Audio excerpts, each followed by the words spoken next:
গ্রামের সব লোক একসাথে কথা বলতেছিল যে এই বছর গ্রামে দুর্গাপূজা করব।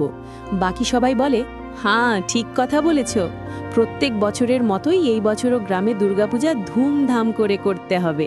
ঠিক আছে তাহলে। তারপর মহিলারা তাঁতে দিয়ে নানান রঙের শাড়ি তৈরি করতে থাকে। একে অপরকে বলে, ওই দেখ শাড়িগুলো কত সুন্দর লাগছে দেখতে। হ্যাঁ, এই আকাশি রঙের শাড়ি খুব সুন্দর লাগছে। ওরা কথা বলতে বলতে শাড়ি তৈরি করতে থাকে।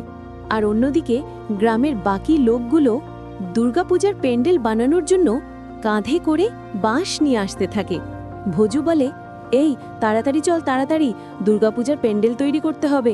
হ্যাঁ রে, ঠিক কথা বলেছে। তারপর বাঁশগুলো এনে বাঁধাবাঁধি করতে থাকে।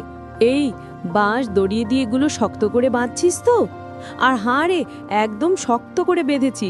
তাহলে ঠিক আছে, ওইভাবে বাঁধবি। তারপর একটা ছোট্ট বাচ্চা আসে, আর সে এসে দেখতে থাকে। গ্রামের মহিলারা তাদের জন্য নতুন নতুন জামাকাপড় কিনতে বাজারে যায়। এই মিনু, ওই শাড়ি নয়, এই শাড়িটা দেখ রে, এই শাড়ি সুতো দিয়ে বানানো হয়েছে, আর এরকম সুতোর শাড়ি পরতেও খুব ভালো লাগবে আর তোকেও ভালো মানাবে। ঠিক বলেছিস, তাহলে আমি ওই শাড়িটাই নিব।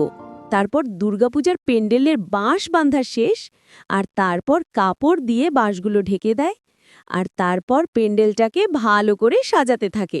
কেউ আবার কাপড়গুলো ভালো করে মেলে দেয়, কেউ আবার কাপড়গুলো ভালো করে দড়ি দিয়ে বেঁধে দেয় যাতে বাতাসে উড়িয়ে নিয়ে যেতে না পারে। গ্রামের ছেলেরা দুর্গাপুজোর জন্যই ফল আর ফুলের মালা কিনতে বাজারে যায়, আর কেনাকাটা করতে থাকে। আর বলে, এই ফলগুলো ভালো করে দেখে নেখে, বুঝলি? হ্যাঁ, আর ফুলের মালাগুলো ভালো দেখাচ্ছে, ওই পাশের ফুলের মালাটা লে, আর এই পাশের নারকেলগুলো জল আছে কিনা দেখ, আর নে। তারপর এলো পুজোর দিন। গ্রামের সবাই, দুর্গা মণ্ডপের সবাই এসে সবাই নিজ নিজ প্রদীপ জ্বলে। তারপর শুরু হয় দুর্গাপুজো। সবাই ভক্তিভরে মা দুর্গার পূজা করতে থাকে।